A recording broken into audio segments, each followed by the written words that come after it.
studio. Joining us now also in the studio, Dr. Jennifer Bryan. She's the Board of Trustees Chair of the Mississippi State Medical Association. Good afternoon, Dr. Bryan. Thanks for joining us today. Good afternoon. It's good to see you again. Always good to see you too as well, my friend. So this Healthcare Heroes event that's coming up in August. It's been a tough year, first of all, for all of us, but the practice of medicine and the work there, not only did it not stop, it intensified. I think it's fair to say. It's been an extraordinary year, of course, for everyone. And thanks to our friends at SuperTalk, I'll just say you guys have been champions throughout the year, giving us this platform to be able to speak to the public and to teach and educate. And just want to say thanks for that. And the gala is for Healthcare Heroes, but it extends across statewide to everyone, because we feel like this is a time to reflect back and to honor those who stepped up. And so the Mississippi State Medical Association felt like we wanted to honor those who stepped up in the COVID-19 pandemic. And that is not just physicians. I mean, we certainly want to honor our physicians, but we want to honor everyone involved in helping get Mississippi through one of the worst healthcare crises that we've ever experienced. Well, I think it's fair to say, like I said, not only did their work continue, but their workload increased. Oh, it's the burnout's unreal, and the strains on healthcare across the country. Really, the workforce is experiencing the same staffing issues other industries are, but also burnout and just leaving the careers entirely is a real conundrum that we're trying to solve. So, lots of burnout on top of burnout, and grief, and people don't really see it as much. I've found in my family practice when maybe they work in manufacturing or industry or different situation. We're day in, day out hearing these stories, and we're still seeing sick folks and seeing outbreaks and things, but certainly it's much more manageable. And we're finally to a point where we can reflect back and you say, we really came through something. Yeah. And we want to celebrate the victories and the leadership, and we want to recognize our partners in the community who did them. I mean, there was so much more outside of medicine, if you think. Yeah. Right? Like, think about the businesses that stepped up and manufactured hand sanitizer or PPE, and so the nurses, the EMTs, the community, the elected officials. My goodness, the school teachers. There's so many to honor. Yeah, you're right. Some people were sort of forced out of work, not by their choice, but others, so-called deemed essential workers, kept at it and really kept society going. Really, absolutely. The volunteerism was tremendous. We had food supply issues. And so when we got together, our physician leaders, we said, we want to do an event, and we're not going to just pat ourselves on the back. Yes, we had a hard year, but we really want to open this up. And so I really appreciate this time to talk basically to the citizens of Mississippi and say, if you know somebody who was amazing through the pandemic, please nominate them. Businesses, corporations, individuals, we want to know at the Mississippi State Medical Association who they are so that we can honor these individuals or companies, elected officials. We want to know. That's very cool. All right, so tell us what you can about the event. Where's it going to be? Yeah. When's it going to be? Yeah, so it's in August, and it's going to be at the Convention Center in downtown Jackson. It's going to be associated with our annual session. Okay. And it is Saturday, August 14th at 7:30 at the Convention Complex. There's 4 categories of awards. We've got the public service, so that may be like community leaders, government leaders, military, education. We've got business, so your small businesses, corporations, nonprofits, or even media organizations. Healthcare providers, that's any healthcare provider. It may be an EMT, a resident, a trainee, any kind of clinical support. A physician, and then a special award like in the spirit of medicine, and really that's going to be like our special physician award that really stepped up in the pandemic. And then, of course, if there are corporations or companies that want to get into recognizing Mississippians in the pandemic, we've got different levels of sponsorship, and just encourage people to go to our website. It's msmaonline.com. Or you can call us at the State Medical Association and reach out to Becky Wells there or Amy Jones, and they can certainly direct you in how to support the event. Gotcha. Mm-hmm. All right. So as you said earlier, it's been extraordinary. It's a great way to describe it.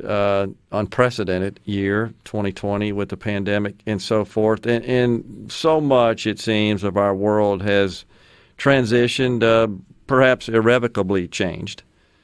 What's changed that kind of sticks out to you with respect to medicine, healthcare, the approach to diagnostics, to treatment, just patient care, and et cetera. What sticks out to you there? The most exciting part that has stuck has been telemedicine, and you and I have talked about that before here. So the innovative part of medicine there, and the technology just develops every single day. I hear about new things that are coming, and the broadband access, that's being viewed more as one of the social determinants of health, I guess, that people need access to broadband. Yeah. So that's exciting and really has changed forever that brick and mortar is still there, but there are going to be other ways to access your physician for healthcare and healthcare services in general. The focus on, I guess, prevention and vaccines, that talk has been really healthy, despite all of the hesitancy and the conversations there. It's been great to see a renewed interest in the benefits of public health and people understanding their understanding of what vaccines do, having lived through. That's really brought along our collective understanding of, hey, I'm alive here arguing about all of this because of vaccines. Yeah. So that's been a great thing. And then we're still wearing masks in healthcare settings. And I don't know when that's going to change or if that's going to change. That's been kind of a residual from the pandemic because that's a higher risk situation. We talk about the ethics of taking care of the vulnerable. So we're having these conversations. That's lingering about, do I have to mask indefinitely? You saw, I don't know if you saw the alert yesterday. If you're taking care of vulnerable folks in the nursing homes and so on now, you've got to vaccinate or test twice weekly as of today. Wow. So really that ethical duty we think more about when we take care of vulnerable people, what our responsibility is to not endanger them. Yeah, I get it. So what about, do you think that more attention has been called to and we just see more focus on basic preventative care, especially I think about cancer screening, for example, and how far we've come in that. Now, I'll disclose I am a two-type of cancer survivor. Okay, so it was screening and early detection that essentially caused me to have a positive outcome. Well, I did not know that, and that's just amazing story that you have come through that. I've got a family member right now with stage 4 that our family is struggling with, and you're right, cancer treatment has come such a long way. Screening fell by the wayside in a lot of ways in the pandemic, and you asked how it's affected us. In my family practice, those of us who are already tired and burned out and all of the things we talked about, the patients show up after a year and a half and say, hey, I hadn't had anything done. I've got these 15 problems, and those visits are tiring. We want them. We want people to come in, but people are sick and things are stacking up. So I think we're starting to see the cancer and the things. So that has changed as well. Yeah, well, hopefully, because you know as well as I, you know better than I do, obviously, but how many lives could be saved? And, being the economics guy I am, it's a matter of economics. Absolutely. If we can head this off early, we can save a whole lot of money. I was chatting with a friend that heads up one of the major corporations here in Mississippi this week, and he was talking about we can't get our folks to go to the doctor. We want them to go because it is economics. It's unbelievable. And the other lasting effect, of course, is a psychological. We're seeing a lot of mental stress, and especially in our kids and youth, and just to encourage people to seek care because it has been a stressful time period. We got a couple of minutes left. Can you give us an update on vaccination status in Mississippi? Absolutely.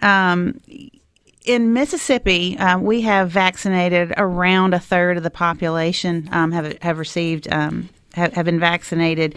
We've got the over 75 population has definitely over 50. Excuse me, they're doing quite well. They've been vaccinated much more heavily. Our elderly, most at-risk patients, those guys were hit hard early. They signed up. They were ready to get the vaccine.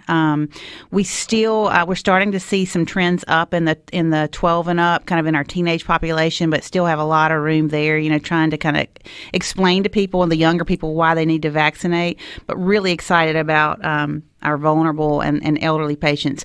Every day, we need to vaccinate more people. We have these conversations. They need to go to talk to their doctor about where they can get their vaccine. Vaccine.gov is a great resource. You can go there and find out what vaccine is close to us.